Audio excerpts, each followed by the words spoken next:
Welcome to the Emotional Eating Unwrapped podcast. I'm your host, Alana Kessler, an emotional eating and weight loss coach for women looking to fall in love with eating, create healthy attachments with food, and lose weight sustainably. Hello, everyone, and welcome to this episode of Emotional Eating Unwrapped. I am so excited because today I have one of my clients who has gone through my sober eating method. We've worked together and she's such an inspiration. So Katie, welcome to the podcast. So happy to be with you today. So happy to see you. Welcome. Thank you so much. I'm thrilled to be here, and it's always so funny to hear you say I'm an inspiration, because really you've been my inspiration in this process, or I would say journey, over the last 10 months. 10 months, yeah. So as Alana said, my name's Katie Hoover. I live in Charleston, South Carolina. I found Alana over social media, so I was very grateful for whatever targeted ad popped up on my Instagram feed, and we'll go into a little bit more about what drew me to reach out to Alana. But I am a pharmacist. I work for Pfizer. I have 2 kids, so busy life, 2 kids, 2 dogs, A lot going on. Yeah. So I wanted to bring you on here today because so many people ask me what it's like to go through the method. And I think it's so important to hear from someone, and from people specifically, who have struggled with emotional eating in their own way, gone through the methodology and come out the other side like you have, I believe, successfully, and living your life in a beautiful, high quality, high value way. So I'd love to hear what first inspired you to reach out, what you were looking for, maybe what you had done in the past, how long you had been struggling. I'd love to hear that. Okay, so it is a long story. I think my disordered eating really began when I was about 10 or 11 years old. It was this vicious cycle where I, had some body dysmorphia, but was also in that sort of like round preteen phase that I think most humans go through. It's normal. But for me, it was very uncomfortable. And so I just stopped eating altogether. And then this positive feedback came in because, then all of a sudden I was popular and I was making sports teams. And so all of these things started happening at such a young age. And it's like, it's a little bit devastating to think about how much that altered just sort of my childhood and moving forward. And, my parents really tried everything that they could, therapists and different programs. And, eventually I got into high school, and I loved playing basketball, and they said, you have to be 100 pounds or you can't try for basketball. And so that really set me on was a good course correction. I was very motivated to play sports, and I did throughout all of high school, and I was really pretty good for a few years. And then sort of towards the end of high school, I discovered binging and purging, and that became really a coping mechanism for me. And that continued really, I would say, from age 18 until 10 months ago. Mm-hmm. So, and I think there's been different, certainly, on and off phases, but it was always in the background. It was always there. And it was something that it really just had become part of my toolbox for dealing with stress, for dealing with uncomfortable feelings, my 20s and my 30s. And, so that's a little bit about the long history. And some of the things that I tried. I think when I first signed up, I was like, I've tried everything. And I really didn't have this rose-colored vision that sober eating method was going to be a silver bullet. I kind of had this like skeptical lens on, because I think when you've tried so many things for such a long time, you become sort of, you lose a lot of hope that something's actually going to stick. So I don't know, I could probably write a book on all the different therapists that I've seen, like almost like my own personal Yelp review for therapists in the area that I live in. And then when virtual therapy became a thing, I even saw therapists outside of my geographical area, and they were all wonderful and served a purpose, but it never got me to where I wanted to be in terms of my relationship with food, my relationships to stress and food. Yeah, I mean, I think your story, first of all, thank you so much for sharing all of that. Thank you for being so open, so vulnerable. You and I share a similar story, and I think we connect on that. And it is very courageous to come on and share your story with people, and also really inspirational. So I really thank you for that. And I think your story is one that a lot of people struggle with as well. And I'd love to hear how you felt the binging and purging and the coping mechanism affected you from a lifestyle perspective. Yeah, I think I look back on it with, you try not to have regrets. It's nice to say like don't have regrets, but like that's really hard to do. And I think the time that I lost being preoccupied with food and with binging and purging, and what that took away from other life experiences, relationships, and not that it, broke any relationships, but it definitely consumed me. And, so I think there was only like a part of me present for a really, really long time. And that, even now, it makes me so sad to think about that time lost. Yeah, I relate completely. I feel exactly the same way about my own journey. I feel like I was half. I call it like the time when I was half a person. Yeah. And there is so much compassion that you have to have for that person, and that is part of the healing process, as you know. And I can relate so much to that as well. Just what it takes away from you, um, connection wise, belonging wise, being able to participate in your life. I know, um, yeah, completely. Yeah, that is, I think probably my number one thing is just, you know, and I could tell a million stories, of different things that I didn't want to go out because, either I was afraid that I would overeat, or, I would overeat and want to go home early, that just took away from the actual being with friends and being with family. Um, Hmm. Completely.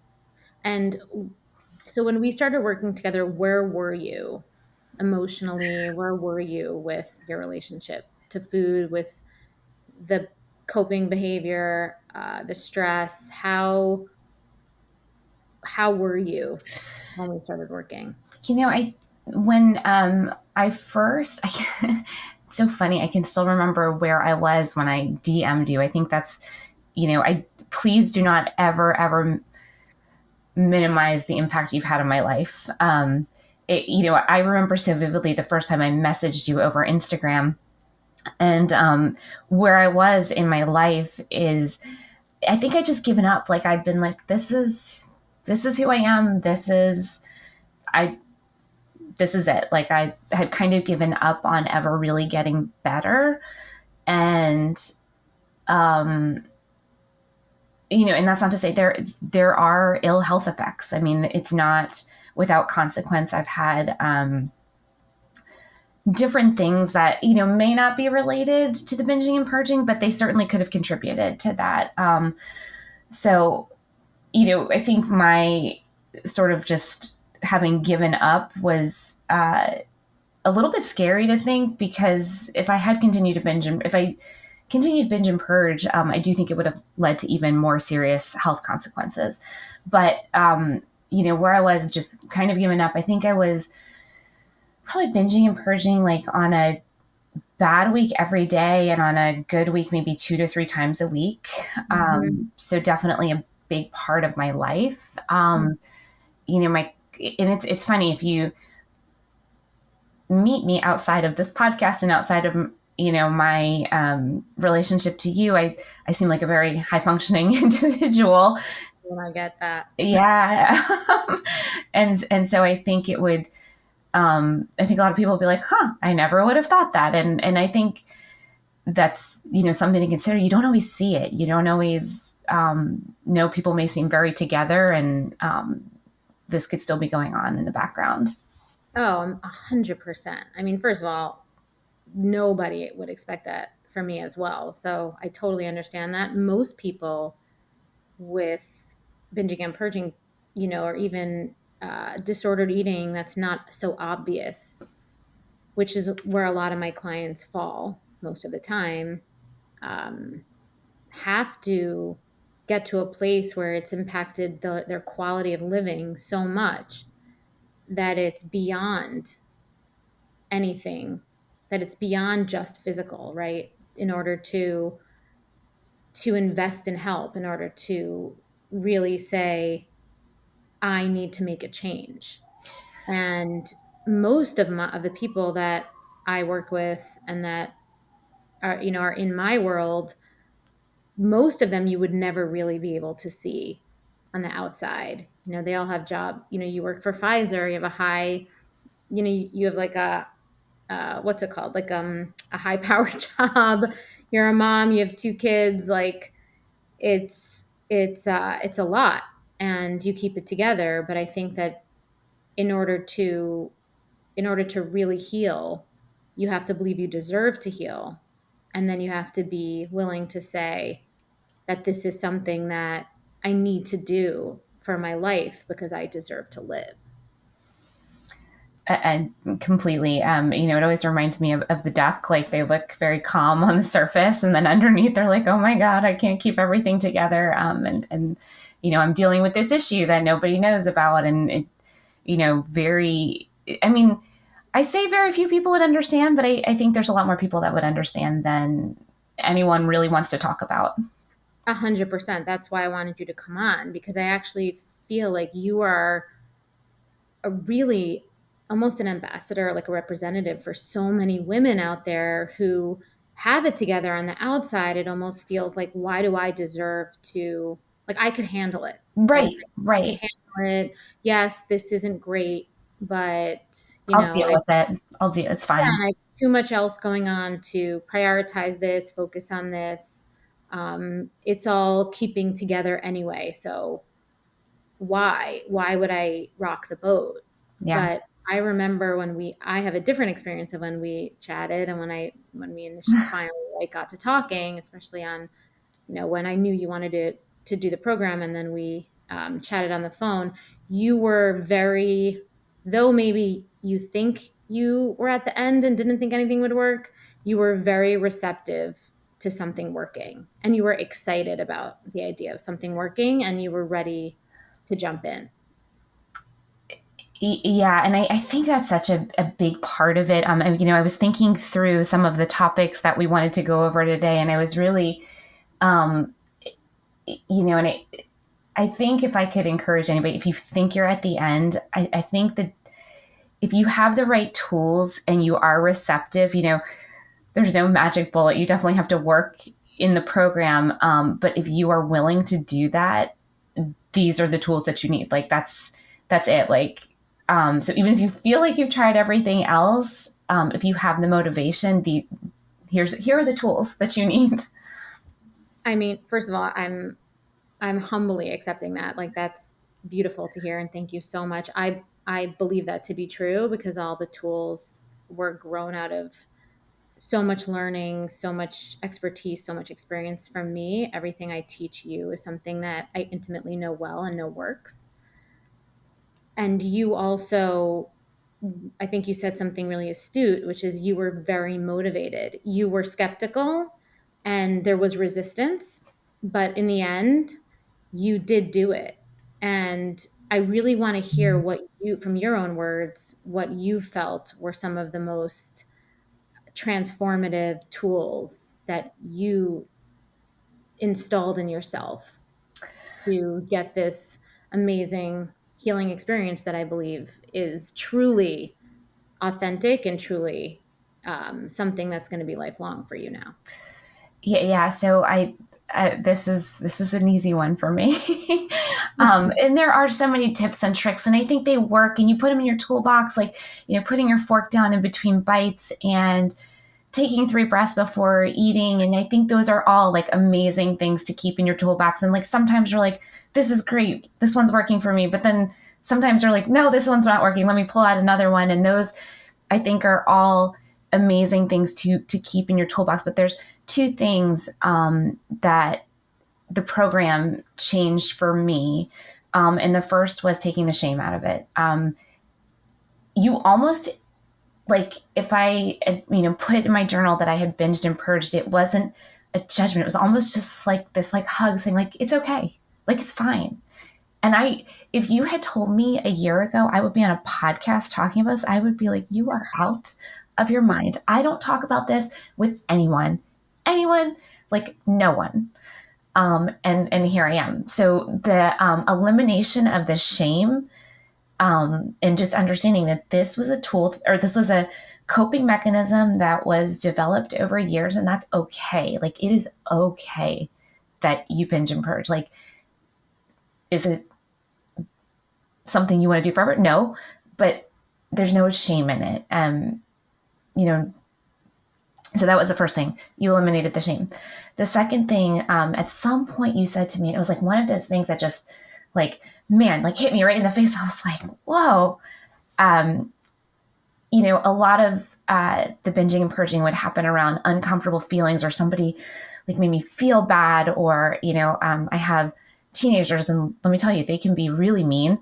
And you said, why would you punish yourself when somebody else has already made you feel bad by binging and purging? And I was like, whoa. I was like, I don't need to do this. Like, okay, I can sit with these like sad, hurt, angry feelings without reaching for food. And so those were sort of the two pieces I think that really changed everything for me. In addition to all the other wonderful tools that you practice and incorporate into your life. Like, those are, I don't mean to minimize those, or their importance, but those are just the two sort of big moments during the program for me. Yeah, no, I mean, thank you so much for sharing that. And I agree. I think taking the shame, taking the isolation, taking the feeling of it being all your own burden out of the equation. And almost, I always like to say that this isn't yours, right? So for all my clients, whether it's extra weight, a coping mechanism, I'm always like, this isn't yours. This isn't your weight. This isn't who you are, but it's something that you're doing, and you are responsible to remove it. So you have to do the work if you want to make the change. But you have to initially take the shame out of it while being willing to be with it at the same time, which is something that you did amazingly. And from there, you can really create a whole new pattern of behavior, a whole new pattern of relating, see how this behavior, this relationship with food is influenced by all the other factors of your life, the environmental factors, the relational dynamics, everything. And you continue to refine that introspection. And you've done that. And you completely did that. And in so many levels, like an onion, right? We peeled an Yeah.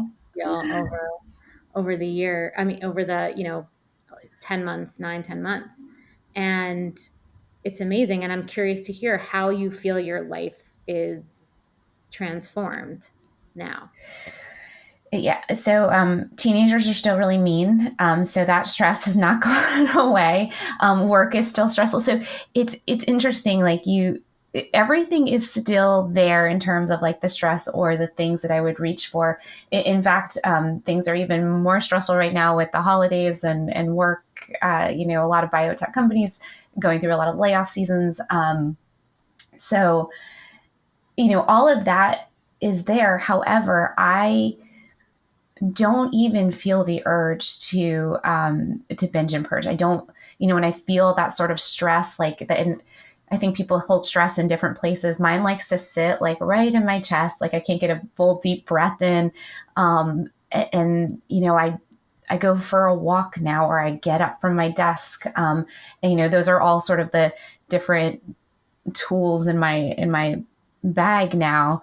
But I think it's more than just, I recognize like, oh, I feel very stressed right now. And almost just naming it, saying like, I am feeling a lot of stress. Like I need to do something about this, and it's not going to be with food. I don't eat when I'm not hungry, even if I'm out to dinner with people. I'll say, oh, you know what, I'm really not that hungry. And I don't feel bad about it. I don't feel that need to like eat just because everybody else is eating. And if I only finish like a small portion of a plate, like I don't feel bad anymore. I coming to terms with and peace with those things. And there's also this less frenetic energy around eating. And I think it's because like, if I am stressed, I know that's not a good time to eat also for me. Like that's sort of just like a, wait till your cortisol levels have come down, and then eat if, I'm really hungry. Mm-hmm. Definitely. Because I remember when we first started working together, you were very attached to food rules, right? I feel like that kept you very, that kept you, I feel like you were very interested in me giving you food rules in order to make you feel safe. And I think that's a lot of people.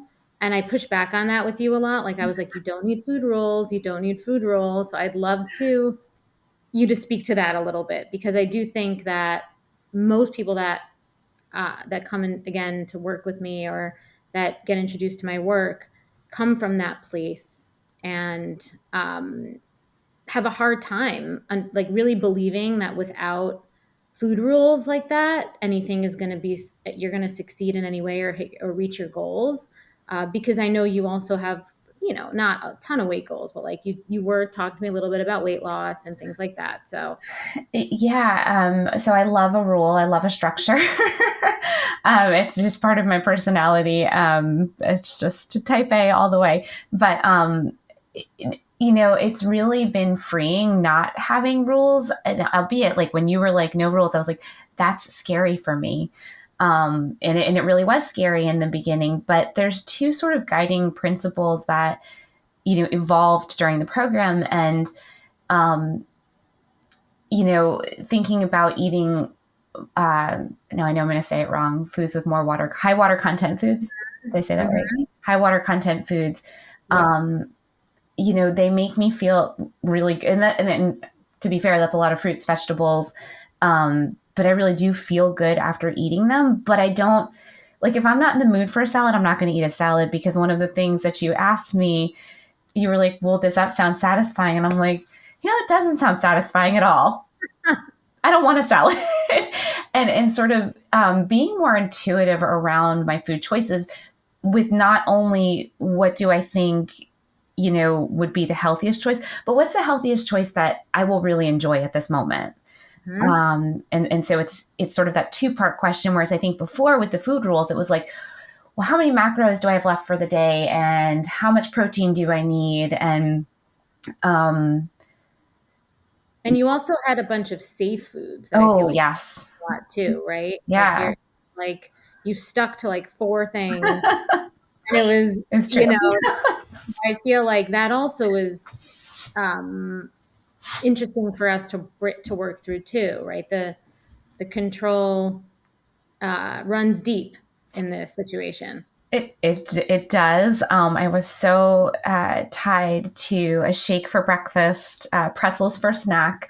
And you'll be so glad to know I have like 3 bags of unopened shake mix because I forgot to cancel my subscription. And so like I never really drink them anymore. And Yeah. So, in the pretzels, I can't tell you the last time I ate pretzels. I had some, I did think of you. I had some pita chips with a coconut tofu soup for lunch. But it was because I really felt like I was Yeah. still a little bit hungry. And I was like, you know what? I would really love um, some bread or carbohydrate. And I had a small bowl of pita chips with my soup. But those safe foods I don't even really turn to anymore, which is nice. Oh, amazing. Yeah. I mean, intuitive eating at its finest. That's essentially what intuitive eating should be, right? Yeah.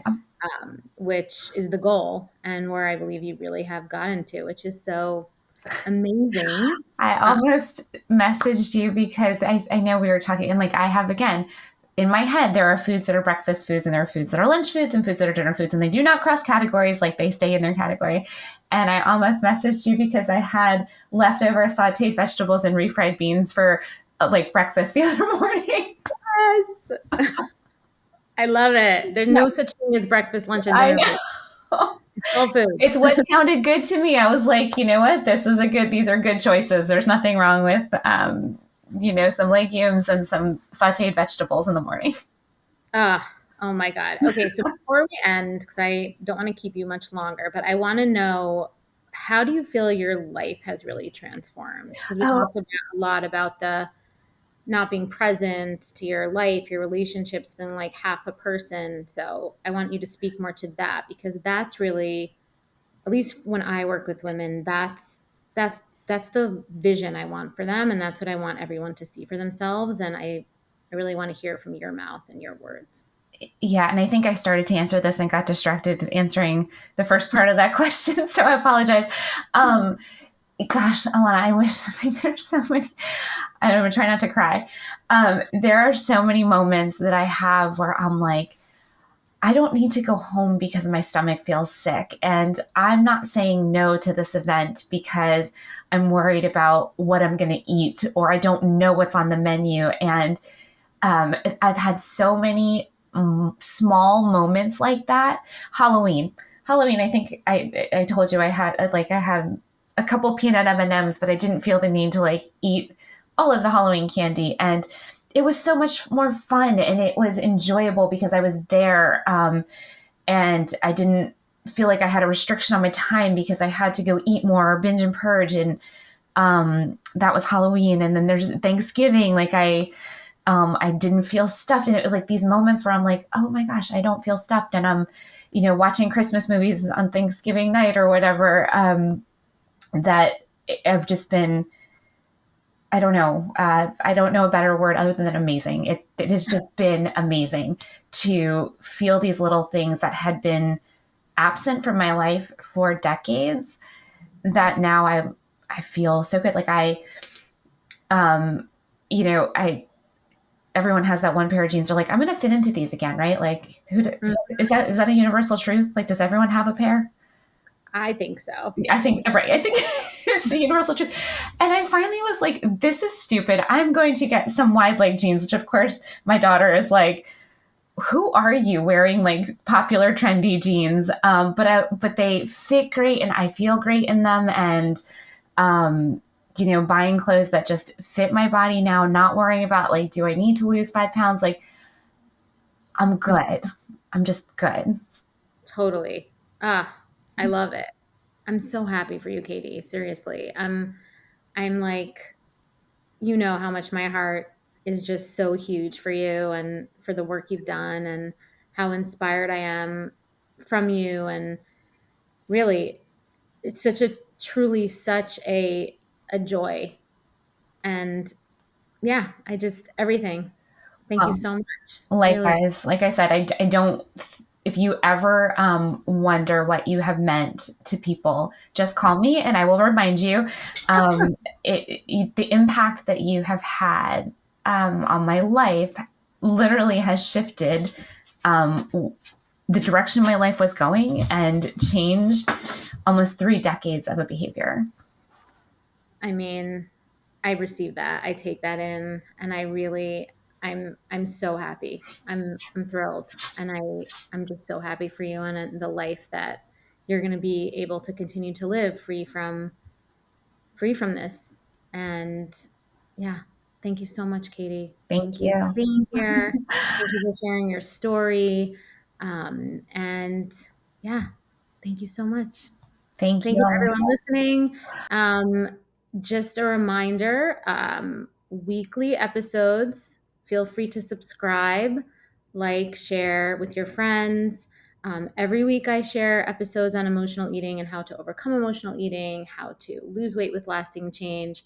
I have free resources on my website, www.bewellbyak.com. And until next time, I'm Alana, and thank you for listening to Emotional Eating Unwrapped.